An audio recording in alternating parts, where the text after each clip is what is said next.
Bien, vale, pues nada, bienvenidos y bienvenidas a todos hoy y vamos a abordar hoy las páginas 51 a 72 de la obra de Sánchez Vázquez, El joven Marx, los manuscritos de 1844. Concretamente vamos a estudiar el capítulo de la crítica de la realidad económica capitalista y de la economía burguesa, donde, bueno, Adolfo Sánchez Vázquez lo que va a hacer es presentarnos varias formulaciones por parte de Marx en los manuscritos del 44 e interpretar. Así, pues lo que voy a hacer es básicamente presentar apartado por apartado, pues con quizá alguna reflexión en algún momento. Y después, como siempre, el tiempo restante pues lo tendremos para intervenciones, críticas, debates, etcétera. Así que vamos allá. Bueno, en primer lugar, el apartado sobre el doble movimiento de la crítica de Marx, donde Adolfo Sánchez Vázquez nos va a decir que lo que hace Marx, a nivel metodológico, por así decirlo, es primero utilizar o emplear el lenguaje de la economía política, es decir, estudiar las categorías fundamentales de la economía política, que son, en este caso, tal y como las presenta él, el salario, la ganancia, el capital y la renta a la tierra.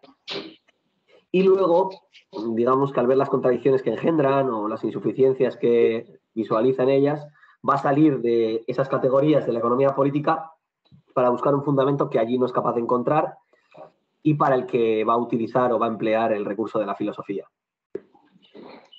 En este sentido, va a apoyarse sobre la categoría o la noción de trabajo enajenado, como vamos a profundizar un poco más adelante. Así, investigando, como digo, esas categorías de la economía política, Marx va a descubrir una serie de contradicciones internas que la ciencia económica no va a poder revelar, precisamente porque es una ciencia que se detiene ante las apariencias.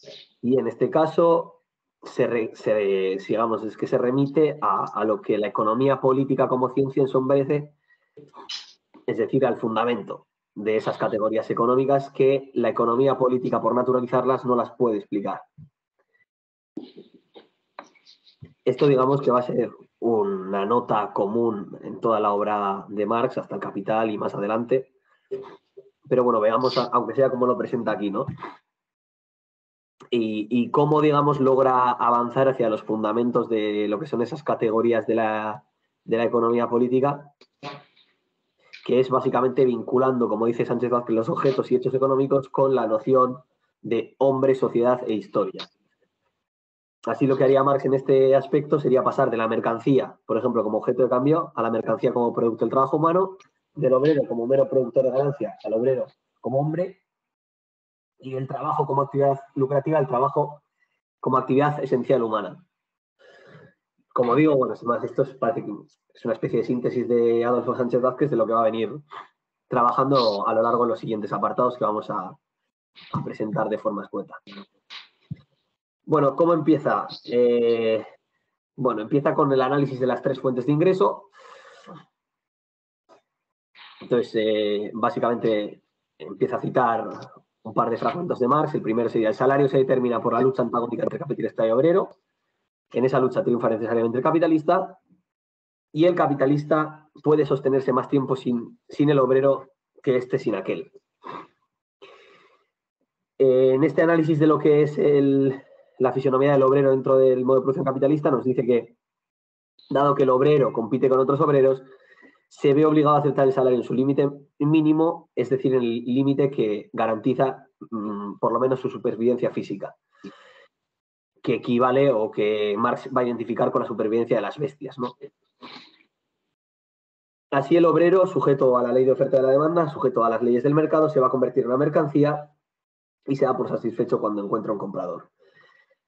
El precio, digamos, de él mismo como mercancía, porque todavía, digamos, que no tiene la noción de fuerza de trabajo desarrollada, es el salario, y también, por supuesto, está sujeto a las fluctuaciones del mercado. Sin embargo, aquí matiza que es cierto que el capitalista también, o más bien las mercancías del propio capitalista también están sometidas a los vaivenes del mercado, pero la diferencia está en que el obrero siempre se ve afectado o más afectado por el hecho de que las fluctuaciones influyen directamente sobre su propia existencia, mientras que las fluctuaciones del mercado influyen más bien sobre una mayor o menor cantidad de ganancias en el caso del capitalista, pero que nunca ponen en riesgo su propia existencia vital como ser humano, cosa que al menos al obrero, y más todavía en la época en la que más se escribe esto, y bueno, hoy en día todavía en algunos lugares del planeta, el hecho de que el salario pues baje por debajo de su valor puede significar la muerte por inanición. En este caso, en Inglaterra de 1844 era bastante palpable. Bien, siguiente apartado es, bueno, más brevemente, el obrero y los tres estados de la sociedad. Bueno, ¿qué son los tres estados de la sociedad? Bueno, pues esos son conceptos que utiliza Adam Smith en su obra y que más recoge. Estos tres estados fundamentales de la sociedad son la riqueza decadente, la riqueza creciente y la máxima riqueza o la prosperidad. Lo que va a hacer Marx es analizar, digamos, cómo influye el paso de un estado a otro o bueno, básicamente un estado u otro en la situación y en la calidad de vida o lo que fuera del obrero. Respecto a la primera, la riqueza decadente, nos va a decir directamente que el que más padece es el obrero y se explaya mucho. En la segunda, que sería la de riqueza creciente, que sería además la única favorable por el obrero, Marx, sin embargo, apunta que la elevación del salario, digamos que se produce porque se eleva la demanda de obreros, ¿no? Es decir, al existir digamos, un crecimiento económico, se incrementa la demanda de obreros y por lo tanto se acentúa la competencia entre capitalistas, sube el salario, pero que esa elevación también provoca el exceso de trabajo y con ello el acortamiento de la duración de vida del propio obrero. Y que además al obrero se le arrebata mayor cantidad de productos y su trabajo se le enfrenta cada vez más como propiedad de otros, ¿no? Es decir, esto ya es algo que Marx va a trabajar en otras obras, que tiene que ver con que el propio incremento de la producción implica también el incremento de la dependencia respecto del capital, a nivel cualitativo y cuantitativo.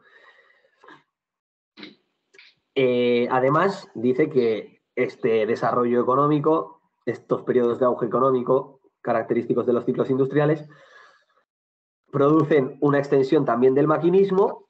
Con el maquinismo se desarrolla la división del trabajo y con ella la dependencia del obrero respecto a un trabajo unilateral y mecánico, es decir, la especialización.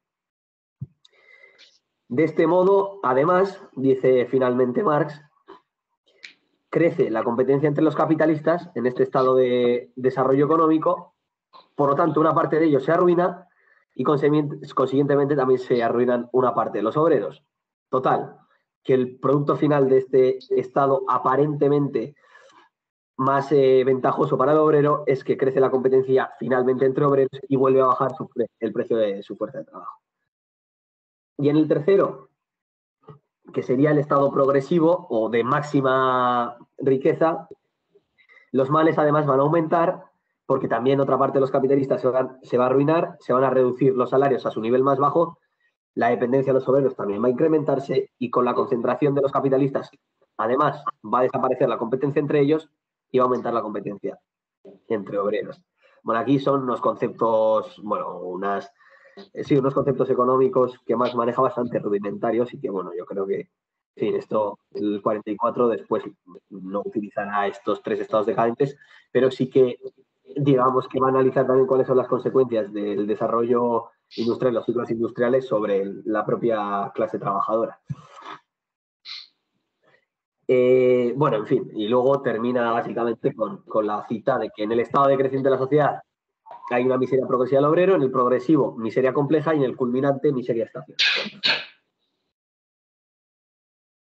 Y un comentario final antes de pasar al siguiente apartado, que sería el problema de pauperación del obrero, y es que Marx va a concebir y va a formular la tesis de la depauperación absoluta del obrero debido a su sustitución por máquinas y por la competencia entre los propios obreros. Y esta tesis es la que va a problematizar a continuación el propio Sánchez Vázquez con una observación exterior, porque es una observación exterior al texto esta, quiere decir, no aborda lo que se trabaja en la miseria de la filosofía, sino que nos va a remitir a otros escritos, ¿no? Lo que nos va a decir es que, básicamente, la tesis de la depauperación absoluta la va a mantener Marx durante cierto tiempo hasta que se percate de que la propia lucha sindical en Inglaterra realmente ha producido a lo largo de los años 50 y 60 un alza constante en los salarios. Y así en la Asociación Internacional de los Trabajadores, en el famoso texto, bueno, en la famosa conferencia, creo que es una conferencia dictada a obreros, salario, precio y ganancia, de 1865, presenta otra teoría sobre el salario y lo que plantea es que el salario no se limita al mínimo vital, es decir, a la supervivencia física del obrero, sino que también consta de un límite variable que depende de necesidades engendradas en determinadas condiciones sociales e históricas. No es el elemento moral e histórico del valor de la fuerza de trabajo que luego desarrollan el capital, aunque por entonces, en 1865, el capital está prácticamente ya finiquitado, el tomo 1. Por lo tanto, lo que dice es que la lucha a través de los sindicatos, la lucha sindical, tiende a elevar los salarios para satisfacer esas necesidades que suscita el propio desarrollo histórico y social. Bueno, de todos modos, esto quede claro que es lo que está diciendo Sánchez Vázquez, porque bueno, aquí hay también una cantidad de debates dentro del marxismo bastante. Así, lo que concluye Sánchez Vázquez en torno a la tesis de la depopulación absoluta es que corresponde a un nivel de desarrollo de la producción capitalista y al estado real de desorganización de la clase obrera desde el punto de vista sindical que Marx, digamos, está atestiguando en 1844. Es decir, él está visualizando una realidad donde realmente la miseria de la clase obrera es absoluta y que parece que encima no tiene perspectivas de mejorar. Más adelante, digamos que se invierte la situación. Y lo que queda en pie, dice Sánchez Vázquez, es la tesis de la depauperación relativa.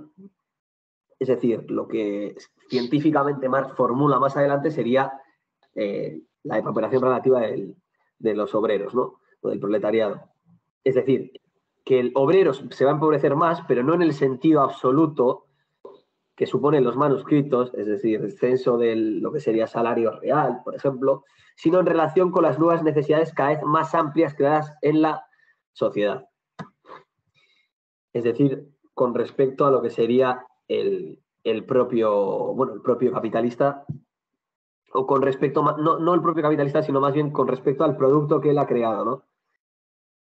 Y aquí, por ejemplo, pues trae una cita de las teorías de la plusvalía donde Marx habla de que cuanto más productivo sea un país comparado con otro en el mercado mundial, tantos más altos son los salarios en él comparado con los de otros países. Dice que no solo el salario nominal, sino también el salario real en Inglaterra es más alto que en el continente. O sea, aquí nos está diciendo que la productividad del trabajo implica un aumento de los salarios reales. El obrero come más carne y satisface más necesidades. Pero, y aquí el quid de la cuestión de lo que está planteando aquí Sánchez Vázquez, el salario en Inglaterra no es más alto en relación con la productividad del obrero inglés. Es decir, el salario relativo del obrero, aún así, es inferior a lo que sería el salario relativo del obrero en el continente, donde la productividad es más baja. Bueno, aquí sobre este famoso debate dentro del marxismo, pues hay varias obras. Yo recomiendo, por ejemplo, la de Rosdolsky, de Génesis y Estructura del Capital, que tiene un capítulo dedicado a la cuestión del salario relativo en la obra de Marx, ¿no? Y básicamente se apoya sobre el capital, sobre teorías de la plusvalía o los Grundrisse, para determinar efectivamente que la teoría de la cooperación absoluta no es una teoría del Marx maduro y que la teoría científica en torno a esta cuestión, en todo caso, sería la teoría del salario relativo o la de cooperación relativa. Bueno, continuamos con otro apartado más, que sería el de la ganancia del capital, donde Marx ya va a definir qué es el capital para él, partiendo de una cita de Adam Smith, que es una cierta cantidad de trabajo acumulado y puesto en reserva. Y, bueno, básicamente, quedarnos con esta definición sería, bueno, naturalizar el concepto de capital como si se tratase simplemente de cualquier tipo de trabajo acumulado. Es decir, las condiciones de producción del sistema capitalista las universalizaríamos a cualquier época histórica, incluido el comunismo, porque en toda sociedad existe un trabajo acumulado, se pone en reserva. La cuestión es que Marx va a corregir y va a decir, no se trata simplemente de un trabajo acumulado, sino que se trata de un trabajo ajeno acumulado, ¿no? Aquí ya está entablando, digamos, una relación social y no una relación puramente técnica entre el trabajo y el medio social, sino, o sea, el medio natural, sino entre el capitalista y el obrero. Y, bueno, básicamente sería esa la definición, o sea, es decir, una cantidad de trabajo acumulado que aporta al propietario una ganancia y que se basa en la apropiación de trabajo ajeno. El capital así corresponde a la propiedad privada sobre los productos del trabajo ajeno. El capital obtiene de esa manera, es decir, apropiándose de esos productos de trabajo ajeno, porque se ha apropiado del trabajo ajeno en primer lugar, por lo tanto le pertenecen sus productos, obtiene un poder sobre el trabajo de otros y sobre sus productos. Y digamos que, formulando una definición más completa, Marx señala que el capital es, por tanto, el poder de gobernar el trabajo y sus productos. El capitalista posee este poder no por sus cualidades personales humanas, sino en cuanto que es propietario del capital. El poder de compra de su capital, a que nada puede resistirse, le confiere su poder. Bueno, en primer lugar tenemos aquí la noción del capital como poder, pero más interesante todavía, el capital como poder no, digamos, subjetivamente como atributo propio del capitalista en cuanto persona, sino en cuanto personificación del capital. O sea, ya aquí está avanzando nociones bastante anticipadas o adelantadas de lo que serían sus formulaciones posteriores, ¿no? En cuanto al capitalista como personificación. Y básicamente lo que nos dice es eso, ¿no? Que este título de propiedad solo le confiere poder en una sociedad basada en la propiedad privada. Por lo tanto, como ya decía, la cuestión no es la actitud subjetiva, sino el poder de las cosas, es decir, el poder del capital, del dinero, y que además la economía política ve como cosas, pero que Marx trata de reducir a una relación social correspondiente. Que esto es lo que va a realizar después, ¿no? Y luego una breve, digresión, por así decirlo, en la que Marx señala que el interés por la ganancia del capitalista no coincide con el interés general de la sociedad, y esto lo ejemplifica pues remitiéndose a, por ejemplo, el aplastamiento del pequeño capital, la baja general de la calidad de las mercancías, diciendo que, bueno, que básicamente el interés del capitalista está en contradicción con el interés general de la sociedad. Esto luego lo desarrolla también con el tema de la renta a la tierra, que he decidido no incluirlo porque no me parecía de interés. Así que directamente vamos a pasar al siguiente apartado brevemente, que es el de la transformación de la propiedad territorial en propiedad industrial, donde Marx básicamente lo que va a exponer es que, derivado de la competencia de la gran propiedad, absorbe a la pequeña propiedad, es decir, las grandes propiedades de tierras absorben a las pequeñas propiedades de tierras, y al mismo tiempo, con el desarrollo del modo de producción capitalista, la propiedad territorial es absorbida también por los capitalistas una vez que la tierra se convierte en una mercancía. ¿Qué sucede entonces? Que se extinguen las diferencias entre capitalistas y terratenientes y se simplifica la relación de clases a una relación entre dos clases, que serían los obreros y los capitalistas. Y además un apunte interesante de Marx, y es que digamos que va a proclamar que, bueno, no debemos derramar ninguna lágrima por esta sustitución de la clase terrateniente por los capitalistas, o de la propiedad de la tierra, la vieja propiedad de la tierra por la renta a la tierra capitalista, y añade además que del mismo modo que la propiedad de la tierra se arruina, lo hará también la propiedad industrial o la moderna propiedad capitalista.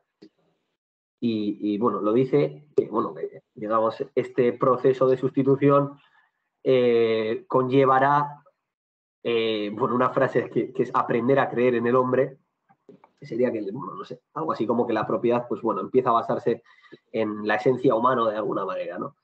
Un punto de vista algo, bueno, ciertamente humanista, pero bueno, ya tendremos tiempo de profundizar en estos debates sobre el humanismo más adelante. Hoy apenas.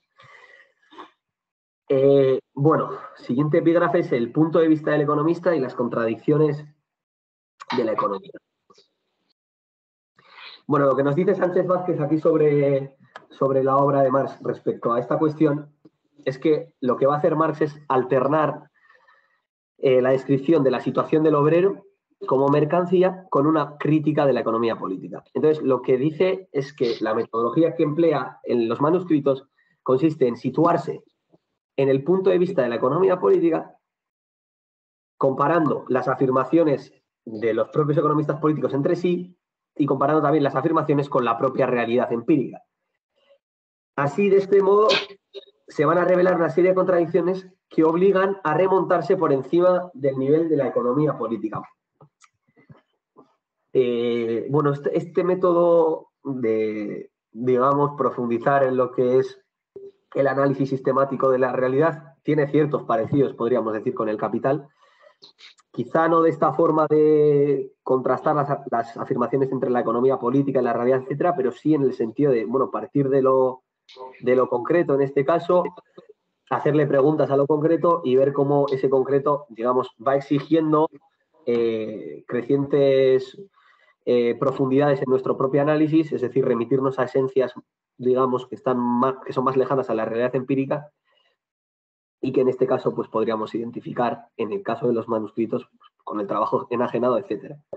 Y ya luego, bueno, en el Capital habría que llevar a cabo el movimiento subsiguiente, que sería el propiamente dialéctico, que sería el de ir de lo abstracto a lo concreto. Pero bueno, parece que aquí hay ciertas nociones que Marx ya maneja, evidentemente por su formación filosófica, de hecho más filosófica que económica hasta ahora, y que, bueno, tiene un control de los conceptos hegelianos bastante interesante y que es fundamental, sobre todo para entender la crítica de la economía política, sin la cual básicamente estamos perdidos. Pero bueno, desde este punto de vista, lo que nos dice es eso, ¿no? Que hay tres tipos de contradicciones, por así decirlo, que serían las primeras, las contradicciones entre las propias afirmaciones de los propios economistas. Por ejemplo, que el producto íntegro del trabajo pertenece al obrero por una parte, pero el obrero solo obtiene la parte menor y estrictamente indispensable del producto. Esto es una contradicción en sus propios términos. O, por ejemplo, que todo se compra con trabajo, pero el obrero tiene que venderse el mismo. Y Marx aclare, no se trata de contradicciones formales, no se trata de que una parte el economista diga una cosa y en la otra parte diga otra, sino que son expresión teórica de contradicciones de la propia realidad. Esto, bueno, es muy interesante, ¿no? Esto también lo desarrolla en el Capital, por ejemplo, planteando cómo el propio trabajo libre, por así decirlo, o el trabajo libre que se debería desprender del propio intercambio libre de mercancías, termina finalmente revistiendo la forma de un trabajo, en este caso explotado, ¿no? O sea, un trabajo en el que el obrero se ve obligado a vender su fuerza de trabajo, un trabajo enajenado y a merced y dependiente de otra persona, ¿no? Y básicamente esto no son contradicciones formales, sino que, bueno, esto se debe al despliegue de la propia lógica del Capital. Aquí no la ha desarrollado, pero es interesante que ya, bueno, se ve que esas contradicciones internas de los propios economistas tienen más miga de lo que parece. El segundo tipo de contradicciones sería entre lo que el economista dice y lo que la realidad desmiente. Por ejemplo, se dice que el trabajo es el único precio inmutable de las cosas, pero la realidad muestra que no hay nada más expuesto a oscilaciones que el salario. Bueno, aquí dice Sánchez Vázquez que Marx está negando la teoría del valor por el trabajo, privilegiando la competencia. Bueno, aquí Marx está evidentemente equivocado y, bueno, más adelante en sus posteriores escritos reconocerá el valor de la teoría del trabajo, por supuesto con modificaciones, ¿no? Con el concepto de trabajo abstracto, etcétera, que la economía política no manejaba, pero, bueno, el precio de las mercancías se termina por el valor de la fuerza de trabajo y luego hay mediaciones entre ellos que explican por qué el precio no coincide con el valor. Aquí parecería que no, que se trata de una contradicción entre lo que el economista dice y lo que la realidad desmiente. La realidad no desmiente. La realidad simplemente es algo más concreto, es una síntesis de múltiples determinaciones y en este caso la determinación fundamental es ese concepto de valor trabajo que después desplegándose, pues, bueno, pues debido a ciertas cuestiones que él trabajará en el Capital, como es la productividad, la inversión en capital constante, en capital variable, etcétera, pues culmina con unos precios medios, pero bueno. Y por último, en tercer lugar, las contradicciones reales reconocidas por el economista, que son contradicciones que el propio economista, de las que el propio economista se percata, que serían entre por ejemplo, entre la riqueza creciente y el empobrecimiento del obrero. Y Y bueno, Marx aquí básicamente la resuelve esta contradicción diciendo que lo que sucede es que el trabajo que se propone solamente acrecentar la riqueza, precisamente por su naturaleza, debe empobrecer al obrero.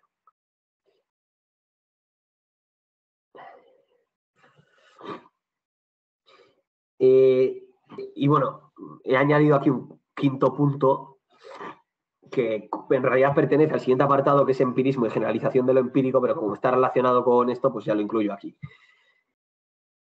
Lo que nos dice Marx es que Marx o la interpretación de Sánchez Vázquez de Marx, y esto hay que tenerlo siempre en mente, que ya veremos luego cuando estudiemos los manuscritos si realmente es fiel al texto o no. Las contradicciones, dice, remiten a un plano empírico real, pero la clave está en la manera de concebir ese plano empírico real, o sea, esos problemas. La diferencia entre el método de la economía política y el método de, bueno, ahora no sé cómo podríamos llamarle en el 44, de la crítica de la economía política embrionaria, sería que para el economista esta realidad es algo dado y las contradicciones de la misma también. No hay que explicarlas. Marx lo que va a hacer es intentar explicar, es decir, va a remitirse al propio fundamento, va a hacerse preguntas que la economía política ni siquiera se las ha hecho. Y es ¿por qué sucede esto? ¿Por qué el trabajo es enajenado?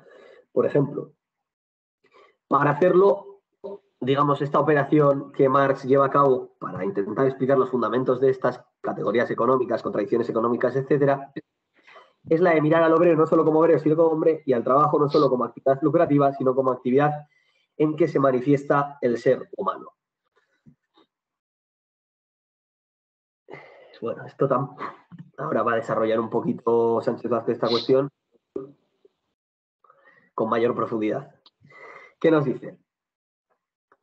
Bien, lo específico de la economía política estriba en escindir al obrero y el hombre para quedarse solamente con el producto, el productor y la producción, al margen de la calificación humana.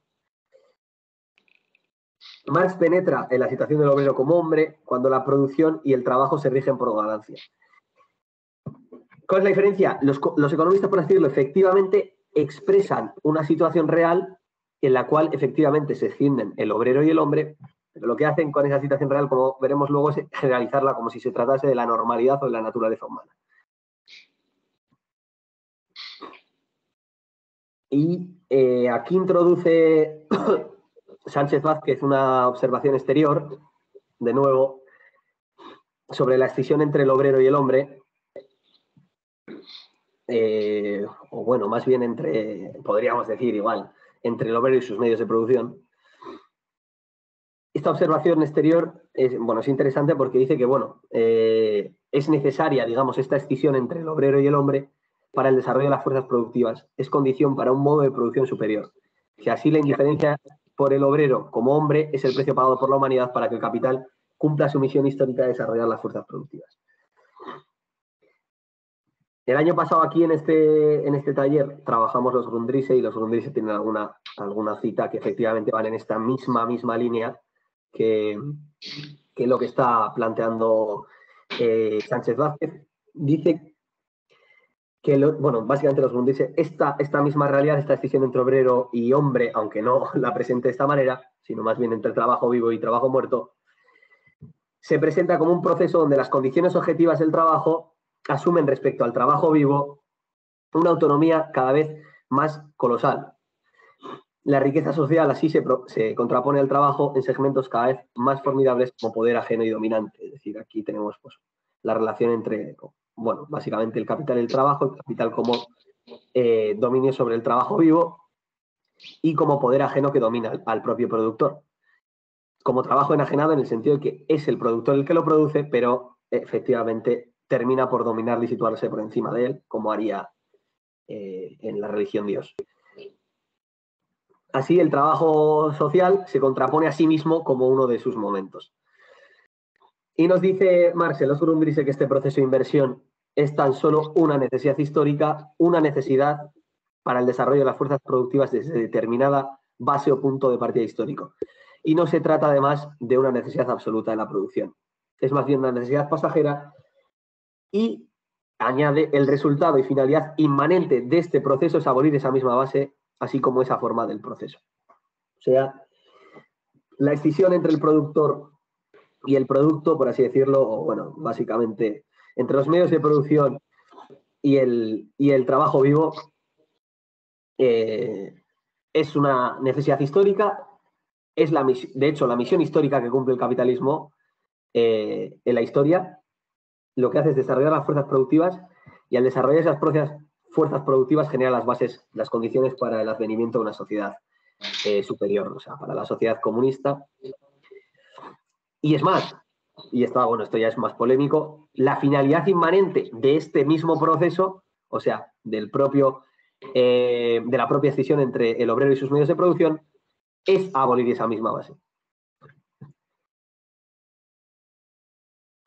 Bueno, y seguimos con no sé si es el penúltimo apartado, no, quedan 3, que sería el de hacia el fundamento oculto, la historia, donde Marx nos va a presentar básicamente las tesis de Ricardo. Nos dice, bueno, o las de la economía política, pero personificadas en Ricardo, nos dice que Ricardo no visualiza que la realidad actual y sus contradicciones son históricas, no eternas, inmutables y naturales. Es más, las condiciones actuales de la producción capitalista no serían las condiciones de toda producción en general. Entonces lo que hace Marx es remontarse en profundidad hacia el fundamento oculto, es decir, lo que explicaría que en la sociedad actual la producción se lleve a cabo de esa forma enajenada. Ese sería el fundamento oculto, pero Marx también se remonta en profundidad en el tiempo, es decir, hacia la propia historia, en la que, bueno, como sabemos, pues la producción no se ha llevado a cabo de la misma forma que en la forma capitalista. Y esta operación de encontrar el fundamento oculto, como ya hemos dicho varias veces, se logra interesándose por el trabajo y el obrero en su aspecto humano y no en su mera cualidad como productores de mercancías, ¿no?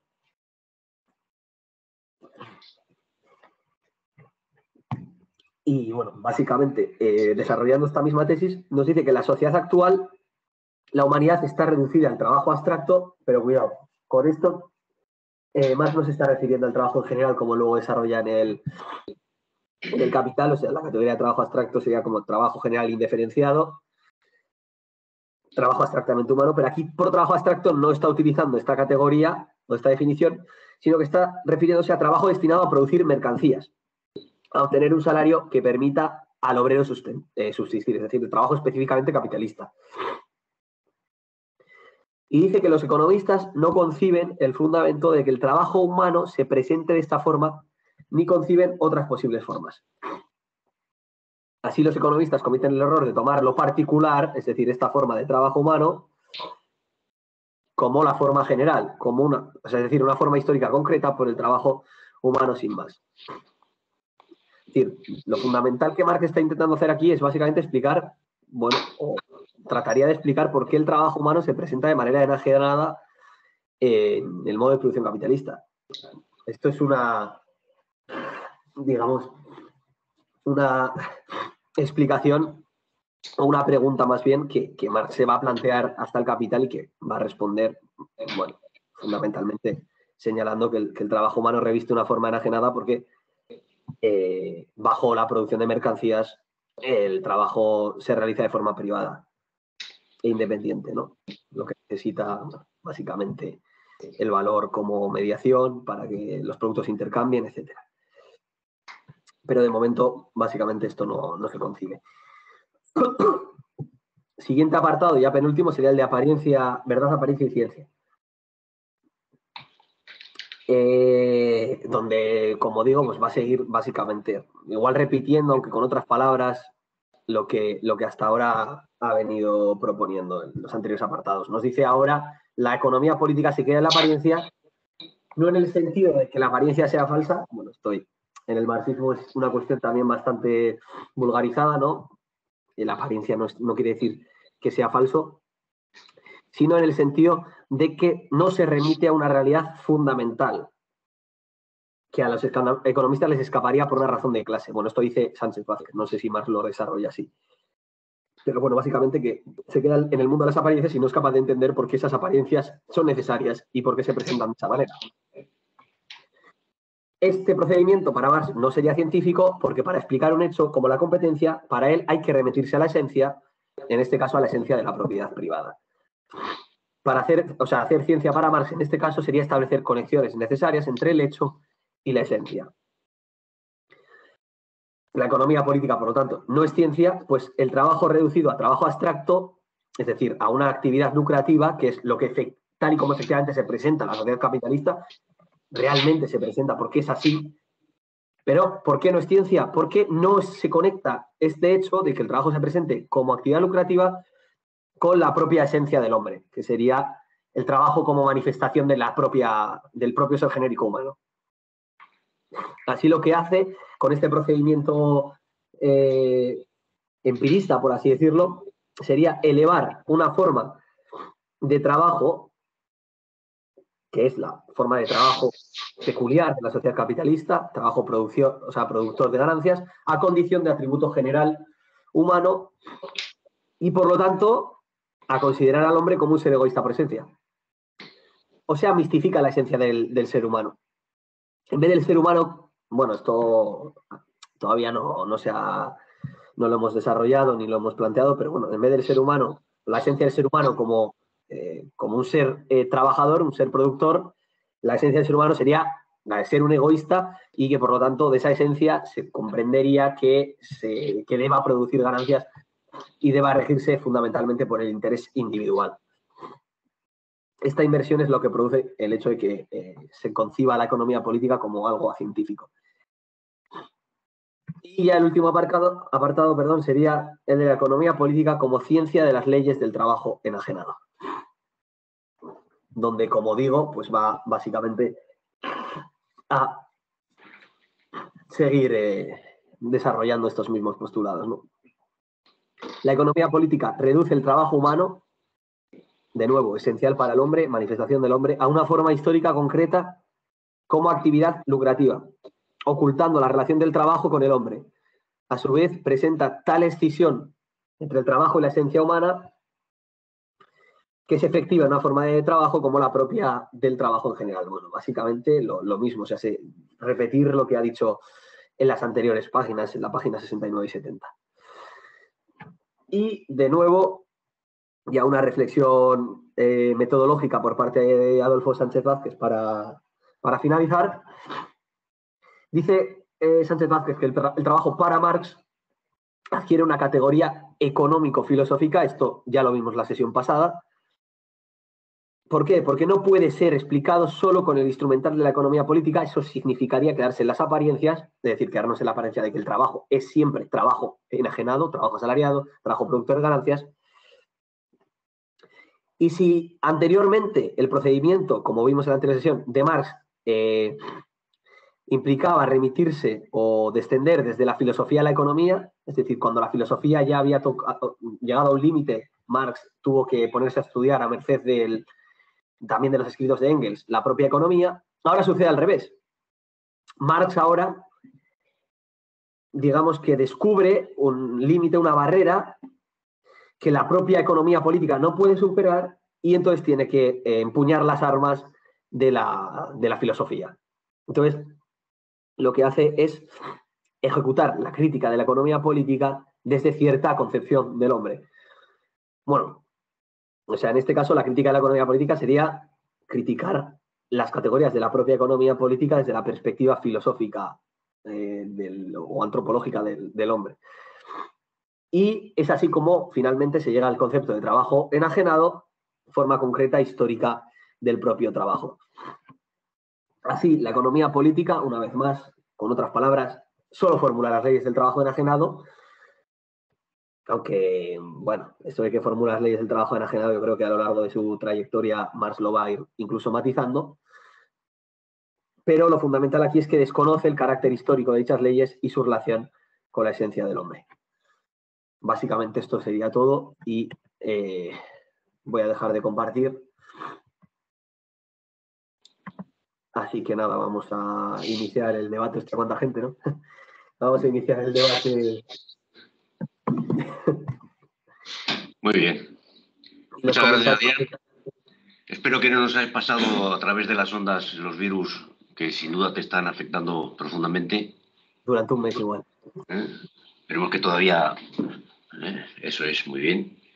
Bueno, ahora vamos a ver comentarios. Empezamos por los comentarios en la sala y después le damos la palabra a la gente que está conectada online. Ander, quería hacer ¿alguien más quiere tomar la palabra ahora? Vale. Yo quería comentar sobre todo dos cosas. O sea, en el último apartado, que es el último también que ha comentado Adrián. O sea, perdón. ¿Se oye bien a los que estáis en casa? Sí. Se oye bien. Se oye, vale. O sea, sí que es verdad que... O sea, que yo sí que estoy de acuerdo con lo de que, pues por así decirlo, que se parte del marco propio, de la economía política, que desde ahí, por así decirlo, se llega a las limitaciones que tiene ese marco y se identifican las contradicciones mediante las cuales, por así decirlo, no se puede seguir avanzando y que se va pues partiendo desde ahí, por así decirlo, se remonta, en palabras de Sánchez Vázquez, por encima del nivel de la economía política. E incluso, como bien dice él, no para salirse, ¿no?, sino para criticarla con armas externas.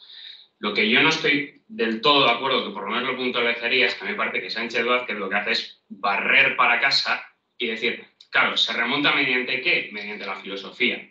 Y a mí me parece que plantear eso en esos términos es precisamente, o sea, volver a lo que es precisamente el paso, por así decirlo, más importante que es de Marx en esos manuscritos, que es precisamente, por decirlo de alguna manera, esa ruptura con la filosofía. Es decir, es volver, en cierta manera, a plantear de que no, o sea, me meto en la economía política para luego remontarme por encima de ella mediante la filosofía, es volver a Hegel, o bueno, mejor dicho que a Hegel, a esos jóvenes hegelianos. O sea, entonces, o sea, ese remontarse de Marx en este metodológicamente, o sea, para mí, esto sería un debate muy amplio, ¿no? Porque también, o sea, partiendo de la base de qué es la filosofía o qué deja de ser o qué significa como disciplina, ¿no? Pero para mí, o sea, es como...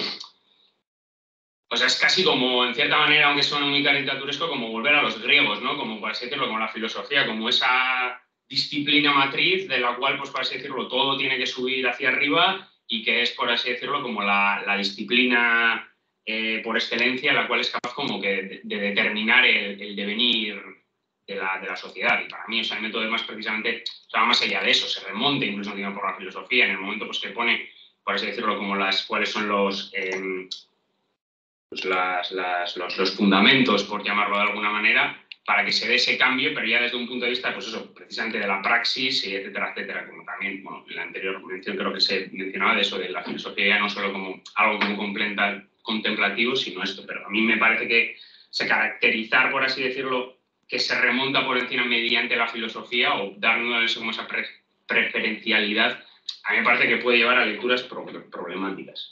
Y luego la otra cosa que tenía por comentar, ya que Adrián no la ha comentado, es respecto al tema de la renta de la tierra, porque también va un poco hilado, que a mí me parece curioso, porque en el anterior apartado habla sobre la deupauperización y tal, que por cierto yo no lo he leído entero, pero o sea, yo lo poco que he leído también recomendaría porque es interesante el libro este de Rodolsky, de Génesis y Estructura del Capital. Pero claro, o sea, sí que hace esa matización de que no, al final habla sobre una depauperización absoluta, etcétera, etcétera, y luego no hay como, pero luego pasa la depauperización relativa y hay ese, como por así decirlo, ese trasvase.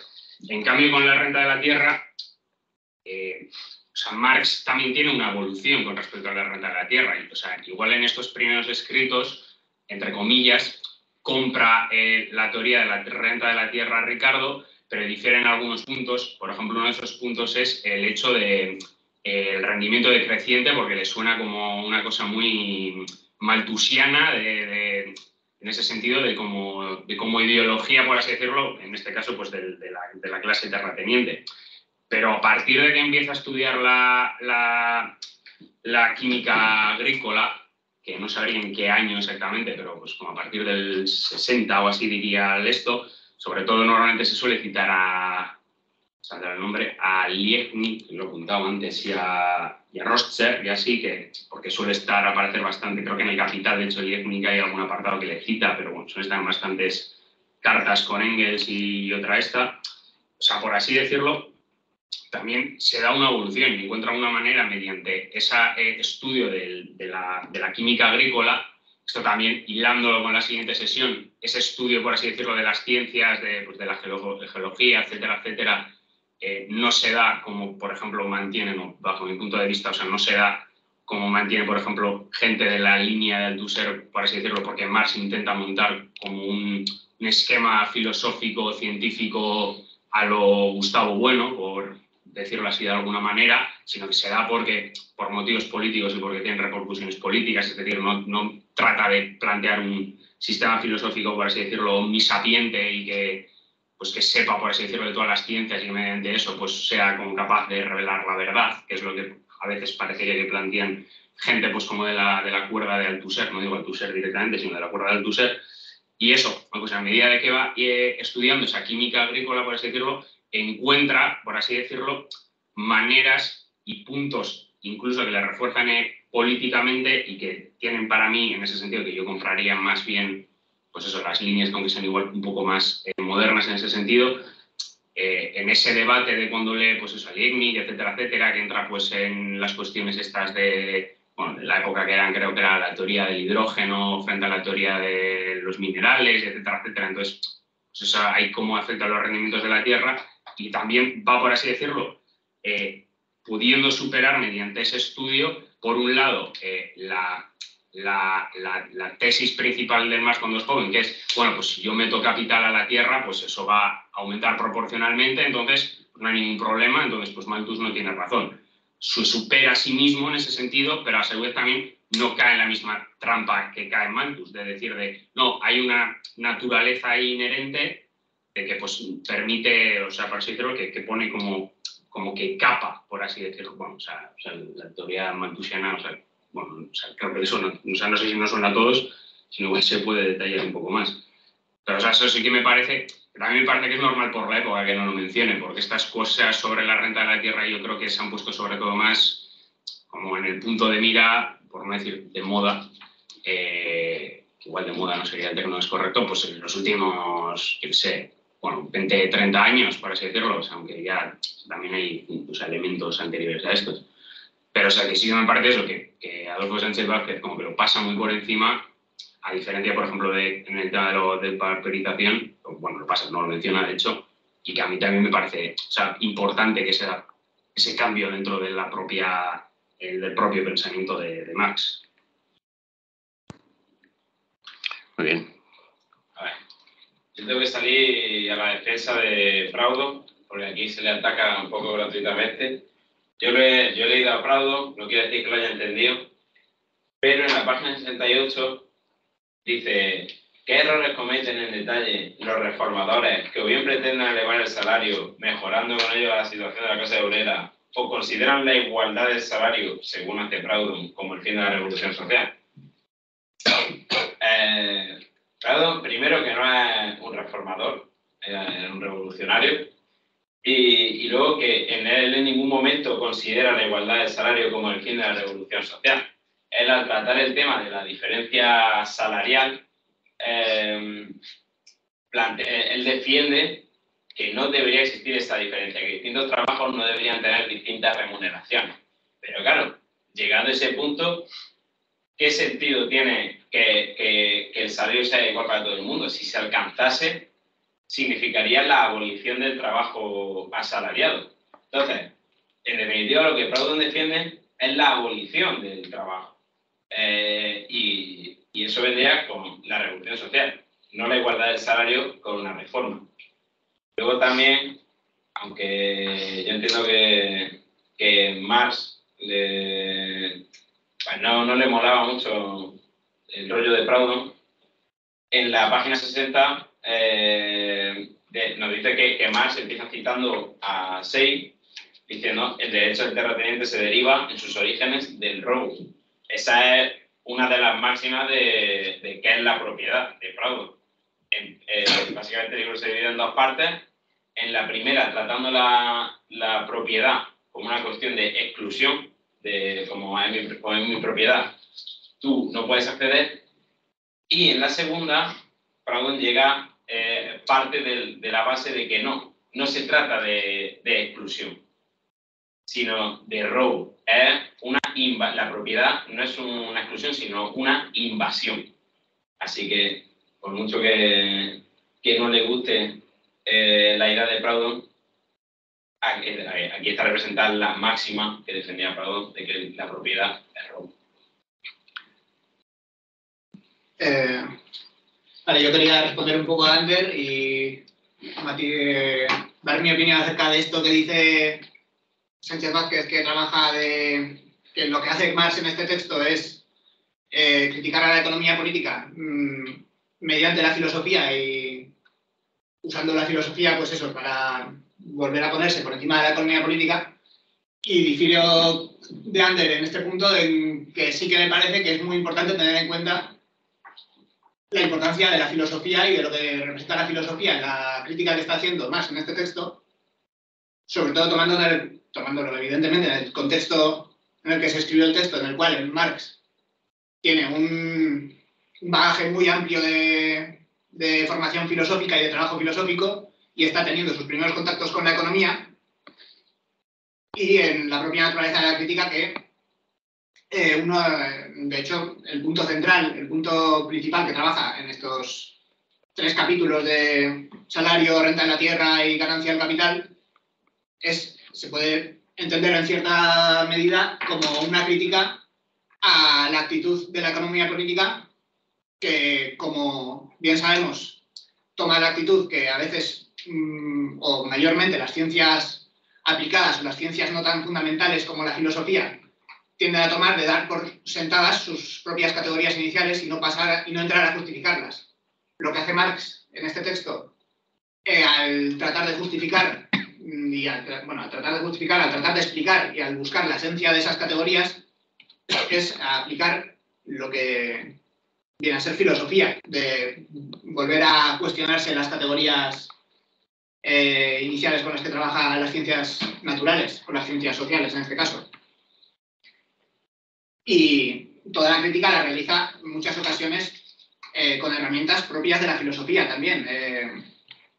Y no tanto como más adelante hará y como comenta más adelante Sánchez Vázquez en un capítulo, desde un punto de vista de materialismo histórico, que es algo que desarrollará y empezará a trabajar, sobre todo más adelante en su vida, sino desde un punto de vista, muchas veces en este texto, puramente filosófico, en el sentido de la palabra más tradicional de intentar hacer inducciones y deducciones lógicas, lógico-formales o lógico-dialécticas, mayormente, evidentemente, con una riqueza muy amplia que caracteriza siempre su pensamiento. Pero, por ejemplo, en eso hay un capítulo más adelante que trata de la crítica que hace Marx al trabajo enajenado y a la relación del trabajo enajenado con la propiedad privada, que hace directamente una deducción partiendo del trabajo enajenado, ver que eso implica necesariamente propiedad privada, mediante una deducción filosófica clásica. Así que yo sí que creo que es importante ver en este texto que hace concretamente eso, entrar en la economía política, empezar a estudiar los autores de la economía política, ver desde la propia economía política que hay contradicciones en ella y entrar a buscar esas contradicciones buscando la esencia de las categorías de la economía política y criticándolo, sí, desde un punto de vista filosófico, para pasar a superar, pasar a enriquecer más esta economía política. O sea, es un aporte y una crítica a la economía política, pero sí que desde el punto de vista de la filosofía, en mi opinión, y muy marcadamente filosófica. Intervenciones, pues voy a intervenir yo entonces. Yo creo que... Sí, pero primero hablamos nosotros, que por eso hemos venido aquí, y luego los que están en casa ya les daremos su turno de hablar. Yo estoy más bien de acuerdo con, sin que sirva precedente, con Ander. ¿Por qué? Bueno, primero, a lo largo de todo el texto, que es de todo este capítulo, donde Sánchez Vázquez parece que nos está diciendo, atención, que en esta primera parte de los manuscritos hay mucho de metodología. El enfoque de los economistas, el superar el enfoque de los economistas, el situarse desde una perspectiva económica, pero al mismo tiempo criticar la perspectiva económica, ¿desde dónde? Y dice Sánchez Vázquez, desde la filosofía. Y dice Ander, no, la filosofía no, porque el punto de vista distinto al del economista, del que sitúa Marx, es otro. Es el del marxismo. Es el del materialismo histórico. Pero dices tú, no. Pero Sánchez Vázquez dice, ojo, que el materialismo histórico todavía no ha sido construido. Está dando los primeros pasos. Bueno, puede ser que Sánchez Vázquez coincida contigo, y que el materialismo histórico aquí esté solamente ligeramente apuntado y por eso la perspectiva sea sobre todo filosófica. Sin embargo, al mismo tiempo, por lo que nos ha dicho Adrián, pues aquí hay mucho de materialismo histórico, ya lo veremos cuando lo leamos. El problema para identificarlo es que es muy confusa el uso de los conceptos. Por ejemplo, ¿qué es lo concreto y qué es lo abstracto?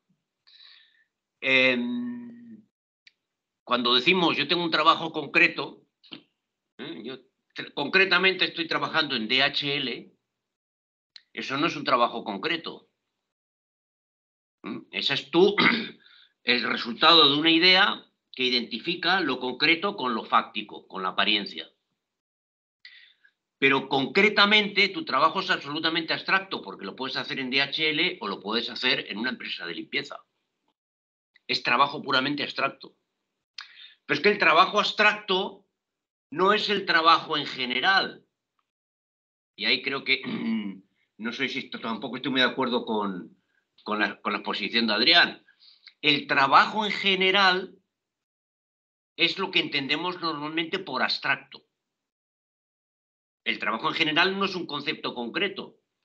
El trabajo en general no es, como dice Marx, la síntesis de muchas determinaciones. Es una idea nebulosa que anda circulando en la cabeza de las personas.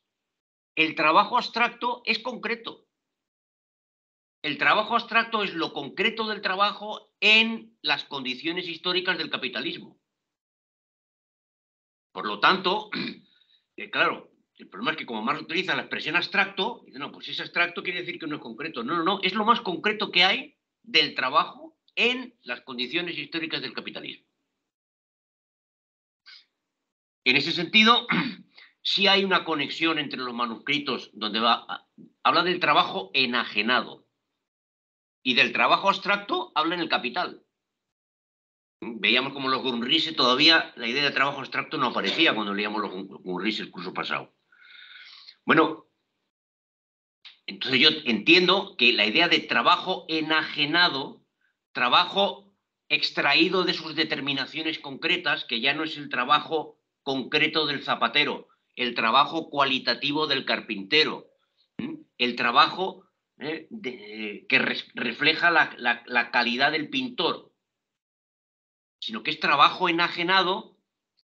Con lo de trabajo enajenado, Marx no está haciendo referencia a la enajenación mental, ni a la aparición del fetiche que aparece luego sino que está buscando una expresión que no termina, que ya empiezan los manuscritos.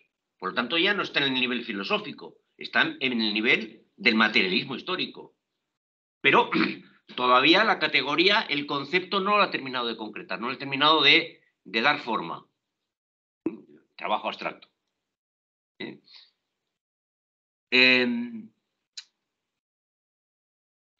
Otra cuestión.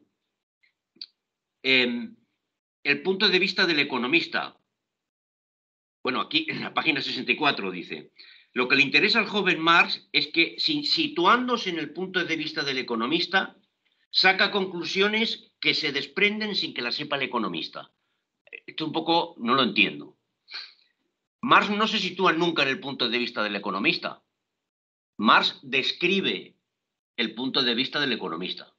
El economista dice que el único trabajo que hay es este, y que los intereses del capitalista y del trabajador asalariado son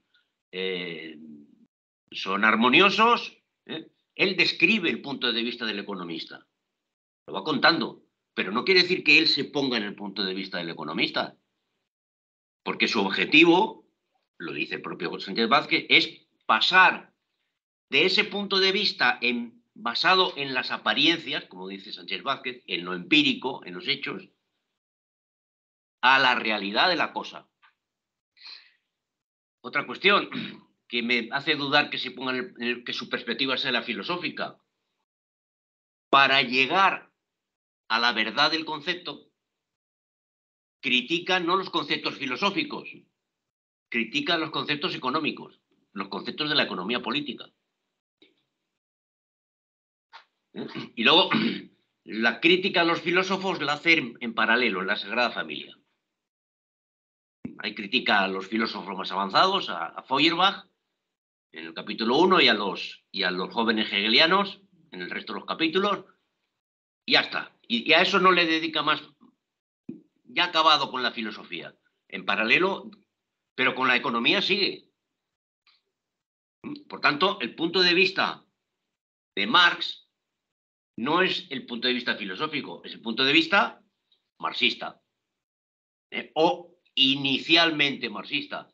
O en las primeras fases de evolución del marxismo, en mi opinión. Ya digo que lo retomaremos esto cuando leamos los manuscritos en concreto.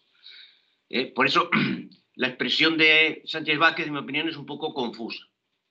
Porque quiere decir que Marx se enfoca la realidad, tiene ya en los manuscritos una metodología para interpretar la realidad que va más allá del mero descripcionismo de la realidad que hacen los economistas, pero eso no lo hace desde Hegel ni desde Feuerbach, no lo hace desde la dialéctica hegeliana ni desde el materialismo tipo Feuerbach, sino desde el materialismo histórico, su forma nueva de enfocar la realidad que está construyendo.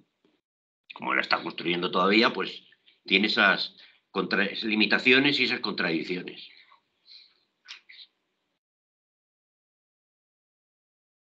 Y una última cuestión, antes de dar las palabras aquí a Adrián y a Braulio. Proudhon, yo creo, ya lo veremos porque vamos a leer La miseria y la filosofía, que es el libro que hizo que Proudhon le dejara de hablar a Marx y se murió sin volver a dirigirle la palabra. Y cuando se murió, efectivamente, Marx hizo un elogio de ese revolucionario, que él consideraba un revolucionario, a Proudhon. No lo consideraba un reformista, como dice aquí Sánchez Vázquez, pero lo consideraba un revolucionario con una teoría equivocada. ¿Por qué la considera equivocada? Lo veremos en su momento. Pero que le tenían alta estima, vemos que está en los manuscritos, ya está hablando de él. Y va a seguir hablando en otros textos también. Pero lo considera equivocado. ¿Por qué? Porque la idea de salario, partiendo de las categorías de la economía burguesa, no puedes construir nada. Hay que criticar esas categorías y situarlas en su realidad histórica. Bueno, pero bueno, eso ya lo veremos. Quizá por alusiones empezamos con el ponente, Adrián, y después pasamos a otras intervenciones online. Sí, bueno, a ver, estoy con el móvil, a ver lo que puedo. ¿Me escucháis bien? Sí. Sí. Sí. Vale. Empezando por el principio de la intervención del amigo proudhoniano sobre si Proudhon era revolucionario o no, yo no sé si Marx utiliza la palabra revolucionario para referirse a él.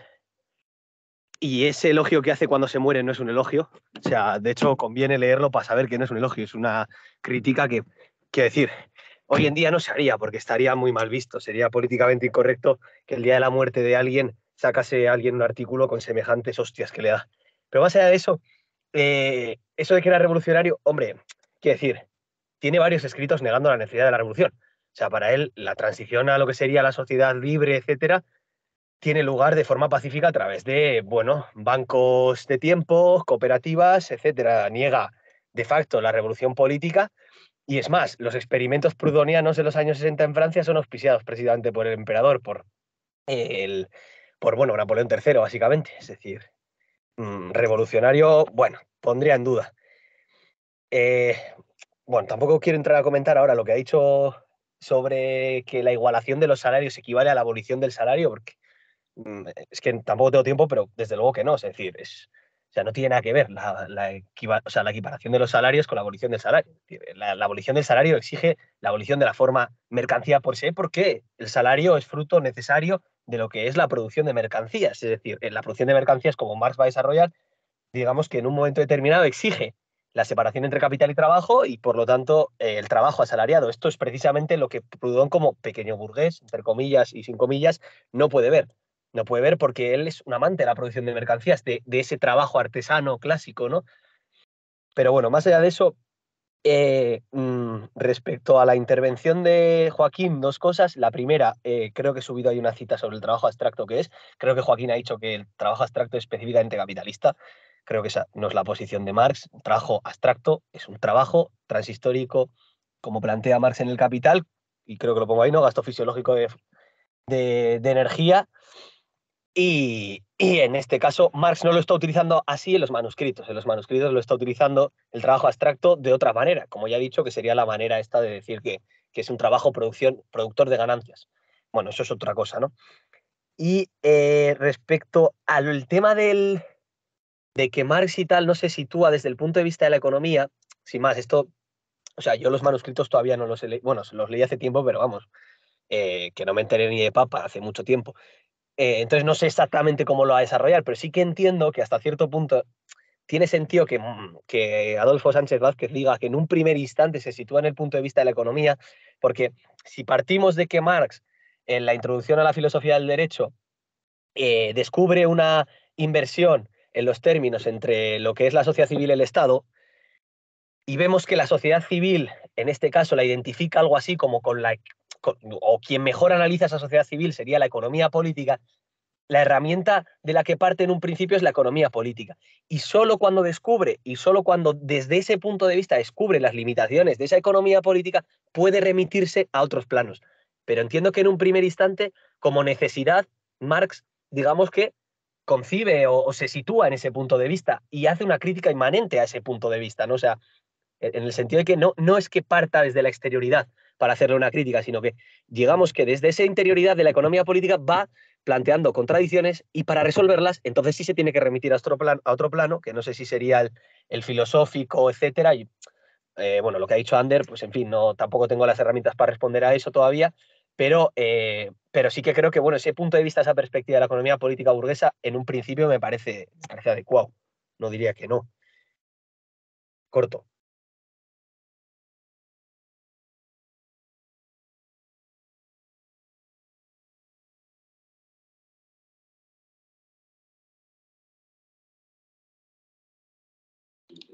Muy bien. Tenemos varias personas aquí que quieren hablar. Estaba primero Braulio. Listo. Braulio. Ah. No soy Braulio. Enrique. Soy Enrique Santamaría. Sí, Lo que pasa es que los recursos técnicos los dan mis hijos. Yo siempre me cuesta mucho trabajo la comunicación. Bueno, quiero hacer primero una reflexión. Estamos analizando, estudiando al joven Marx. Y yo bueno, habría que discutir si hasta ahí Marx dejó los aspectos filosóficos para irse a la economía.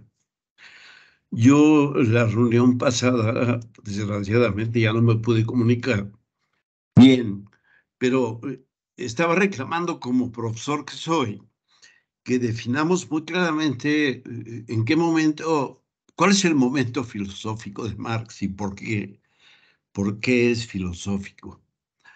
¿Por qué?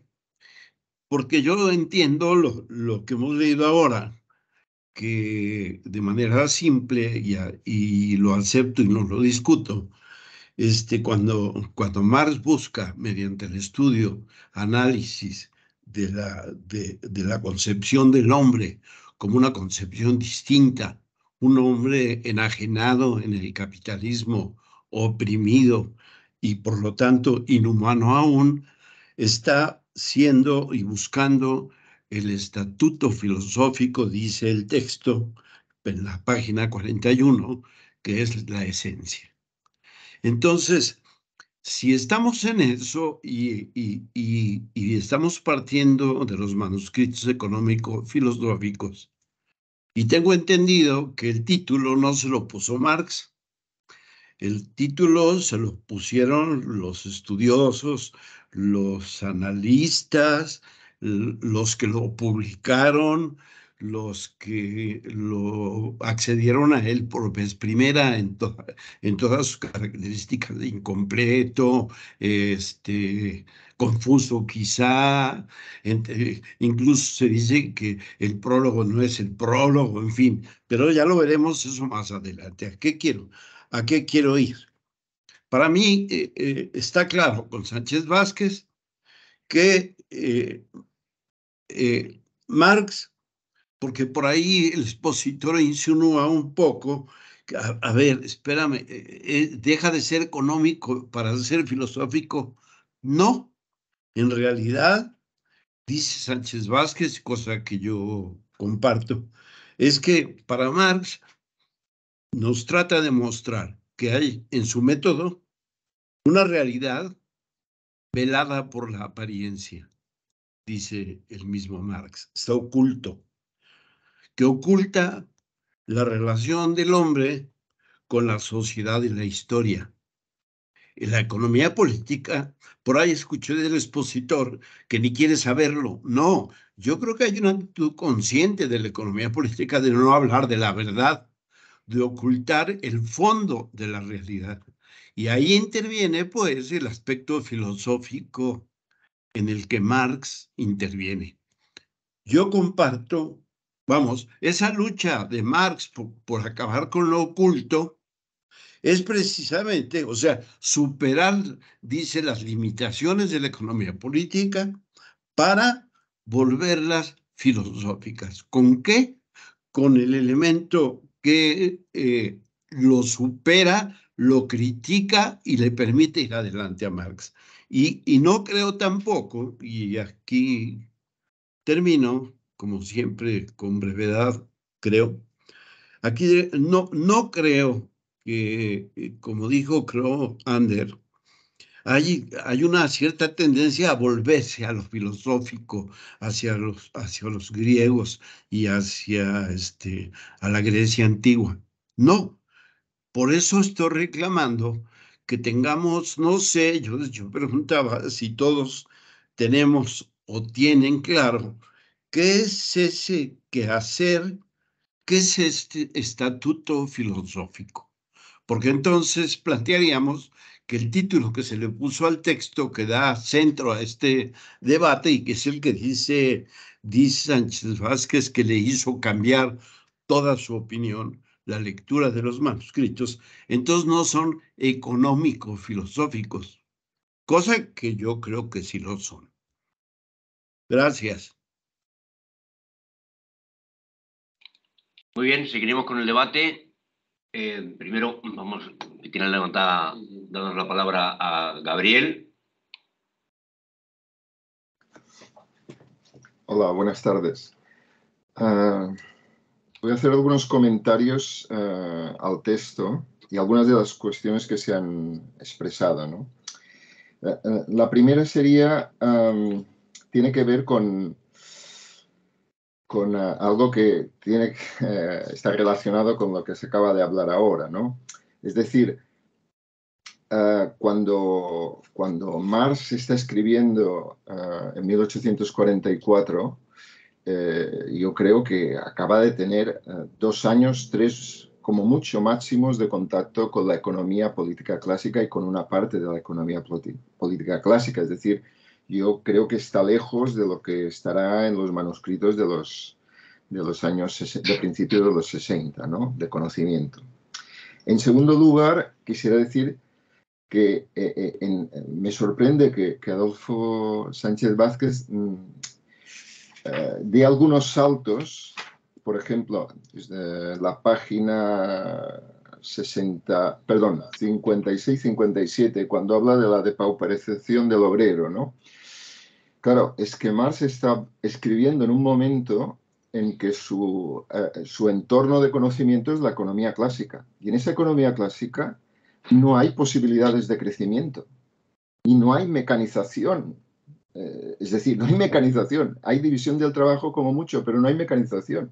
Es decir, la industria inglesa en 1800, cuando escribe Engels, que Engels habla precisamente de eso, de la pauperización de la mano de obra británica, los niveles de mecanización se concentraban básicamente en el hilado, básicamente de algodón, una parte del tejido, la invención del telar mecánico de finales de los años 20 y en una parte de la siderúrgica. Es decir, el grueso del trabajo era manual y creo que desde esta perspectiva se tiene que entender cómo lo explica Marx. Es verdad que en 1860, cuando esté escribiendo El Capital, la situación ha cambiado, ¿no? Y él estará hablando ya del impacto que tiene la mecanización, ¿no? Pero yo creo que no ayuda, digamos, estos saltos en adelante, ¿no? Diciendo que Marx se equivocaba. No, Marx yo creo que llegó, con su crítica a la economía política clásica, llegó muy lejos, utilizando ese instrumento de crítica, ¿no? de contradicciones, ¿no? Otro elemento que me ha sorprendido, como se ha comentado en la sala, es a pesar del espacio dedicado a la renta de la tierra en los manuscritos, bueno, cómo lo despacha. Y claro, es que en aquel momento la renta de la tierra seguía siendo la base de toda discusión en Inglaterra. Me sorprende, pero bueno, seguramente tiene una explicación. Otra cuestión que también me sorprende es cuando, eso seguramente lo tendremos, es decir, tendremos tiempo de discutirlo cuando leamos los manuscritos, pero en la página 65 hace una cita del texto de Marx y trata un tema que a mí me parece que no aparece tampoco en el texto, pero me parece muy importante, y aquí ya lo insinúa, y dice, y esto le permite, cito una parte de la cita, ¿no? Y dice, esto le permite establecer la tesis de que se le debe procurar, al igual que a cualquier caballo, lo necesario para poder trabajar. En los momentos en que no trabaja, no lo toma en consideración como un ser humano, sino que deja que de ello se encarguen la justicia, etcétera, etcétera. Bueno, yo creo que aquí está hablando de... Marx sugiere una cosa que no la explicita aquí, pero sugiere un elemento importantísimo desde los orígenes de la reproducción del capital. Y es que una parte de la reproducción del capital es externalizada, ya sea por instituciones públicas, el mantenimiento de la propiedad privada, pero aquí está todo el tema de la reproducción demográfica. Es decir, eso no lo contempla aquí Marx, ni lo contemplará después en el Capital, pero que es todo el tema de la reproducción de la fuerza de trabajo y, evidentemente, el trabajo no remunerado, ¿no? Por tanto, en este caso lo cita y sin darle mucha más importancia, ¿no? Y para terminar, simplemente yo creo que Joaquín Arriola ha puesto un buen ejemplo de ese trabajo de Marx, que a mí me parece más filosófico que económico. Es decir, y estoy de acuerdo con él, pero no en su lectura. Es decir, a mí me parece digamos, más un trabajo filosófico pasar, como él ha dicho, de trabajo enajenado a trabajo abstracto, que un trabajo, digamos, estrictamente económico. No, económico no tiene nada. Por tanto, yo a mi entender, digamos, Marx en estos momentos, yo creo que lo intenta insistir Adolfo Sánchez Vázquez varias veces, no sé si con fortuna o sin ella, pero hace una analogía con la dialéctica hegeliana, ¿no? Aquello que decía que la dialéctica hegeliana ayudaba, era un abrelatas, ¿no? Para abrir la black box de la ciencia social o de la economía. Yo entiendo que él intenta expresar aquí que durante esta época, como mínimo, digamos, los instrumentos de crítica que tenía Marx, y a partir de creo que a partir de ese método crítico es donde empezar a poner las bases de eso que llamamos marxismo, ¿no? Es desde donde intentaba desmenuzar la economía, ¿no? Como mínimo en este periodo. Yo pienso que lo que pasa después del año 50 y tantos es otra cosa. Ya está. Gracias. Muy bien, gracias, Gabriel. Ha sido muy interesante la intervención. Creo que online no hay nadie más que quiera intervenir. Un segundo. Así que volvemos a la sala. Ander quería decir alguna cosa. Sí, o sea, yo un poco por alusiones, pero antes de por alusiones, sobre una última cosa también que ha comentado Gabriel, que por cierto, se puede que se silencie porque si no va a estar entrando igual el ruido. O sea, me ha parecido, que me corrija si me equivoco, como que Marx no tenía en cuenta pues todo el problema este de la reproducción demográfica, por así decirlo. Y yo creo que hilando un poco con precisamente lo que he dicho antes de cómo cambia, o sea, a ver, entran más cosas, ¿no? Pero de cómo cambia su concepción sobre la renta de la tierra, etcétera, etcétera. Igual sí que es verdad que no hay un desarrollo totalmente explícito, desde luego no explícito tal y como le hubiera gustado a Marx, por cuestiones que, bueno, se saben, pues, el tema del tomo 2 y el tomo 3 del Capital, pero bueno, yo creo que sí que hay un desarrollo que se pueden sacar ahí elementos que permitan, por así decirlo, como hacer un análisis marxiológico en ese sentido, porque también encima Marx está muy presente toda la cuestión de Malthus, etcétera, etcétera. Pero bueno, que igual ha sido un malentendido, ¿eh? Y luego, bueno, pues lo otro por alusiones, por comentar algunas cosas que igual son repetidas, pero yo creo que otras no. O sea, yo creo que para empezar, pues sobre la cuestión de que si es la filosofía o no, etcétera, etcétera, hay dos cosas de contexto que yo creo que son muy importantes y hay que tener en cuenta. Primero, que, o sea, yo no creo que Adolfo Sánchez Vázquez en ese sentido como ponga la filosofía, por así decirlo, en un sentido como hegeliano, porque de hecho yo no conozco mucho de Adolfo Sánchez Vázquez, pero de hecho tengo entendido que precisamente, las categorías principales dentro de su obra es la praxis y la praxeología, etcétera, etcétera, que insisto, yo no soy autor que lo han estudiado, entonces puedo estar diciendo cualquier burrada.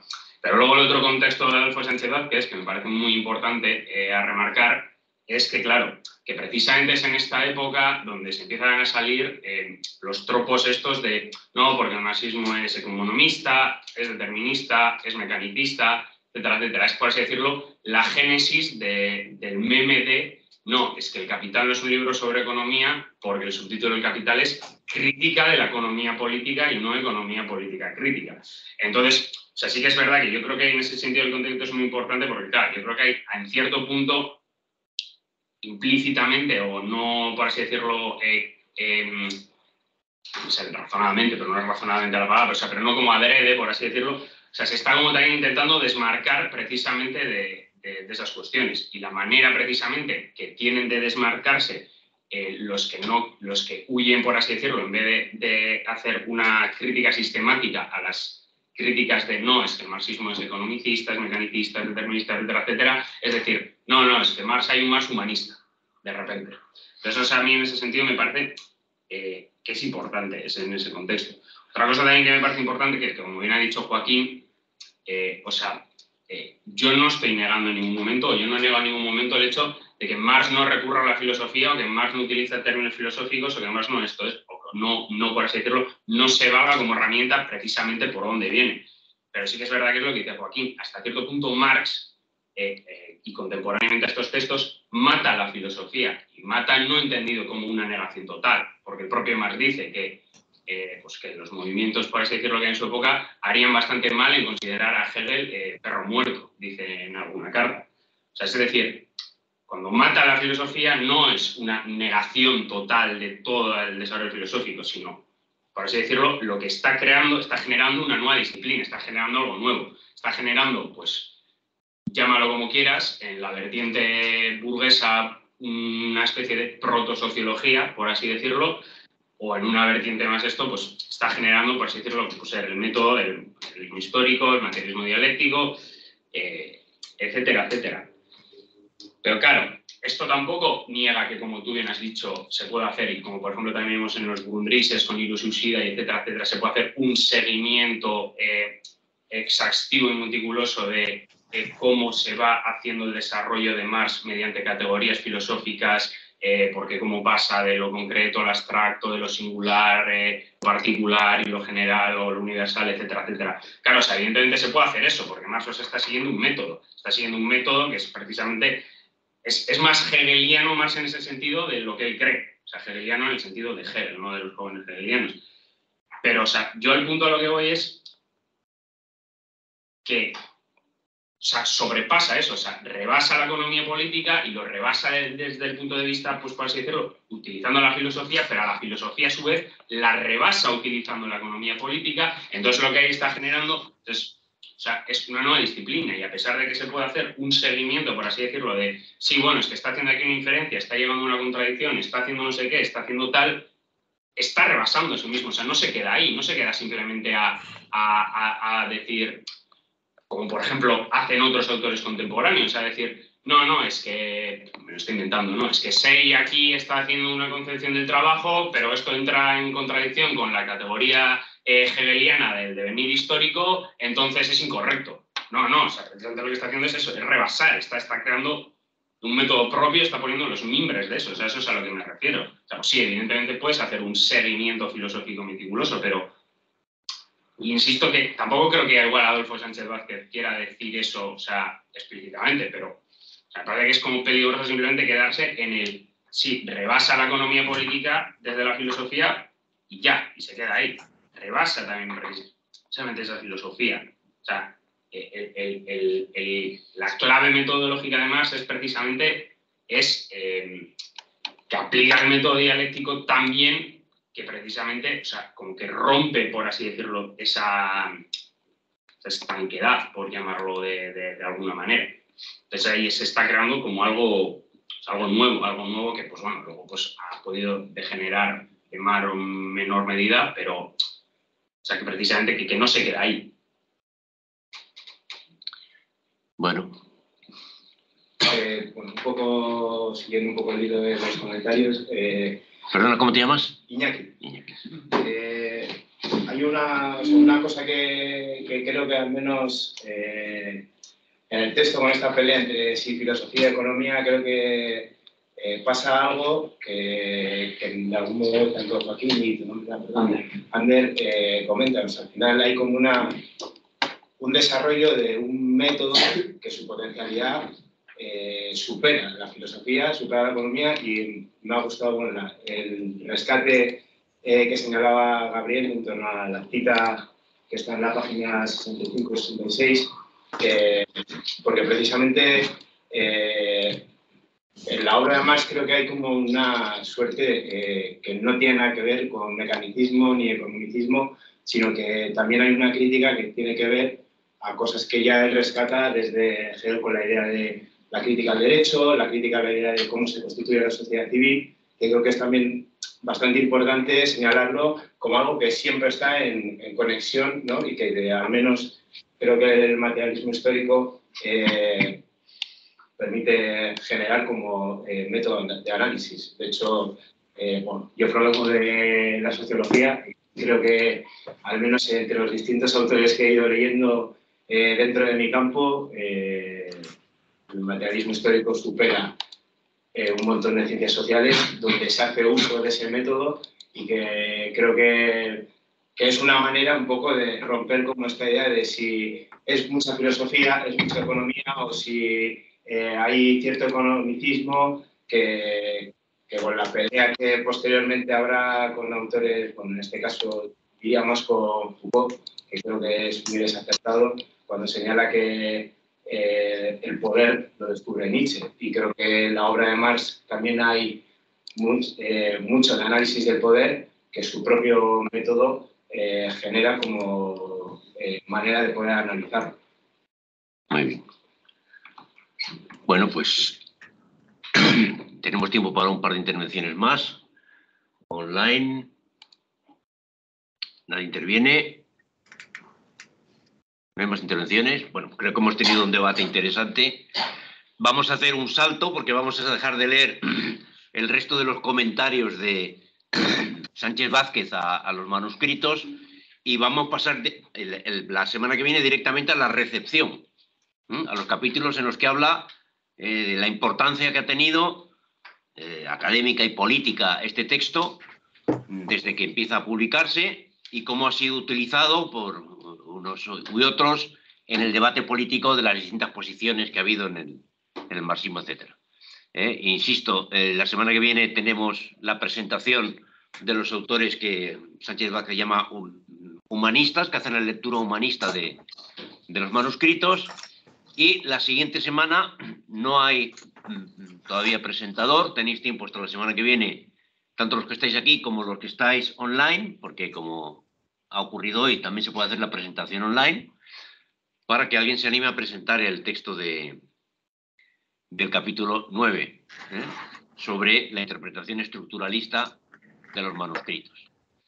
Pues, vaya, tenemos ya candidato, ya tenemos el texto de Iñaki. Iñaki se encargará del capítulo 9, con lo cual ya terminamos con la presentación del libro de Sánchez Vázquez. Bueno, pues terminamos por hoy, hasta el martes que viene. ¿Esta sesión se pondrá en YouTube? Sí, poco a poco se van poniendo todas. Acabo de revisar y la sesión anterior... No está subida. No. Sí, o sea, es que...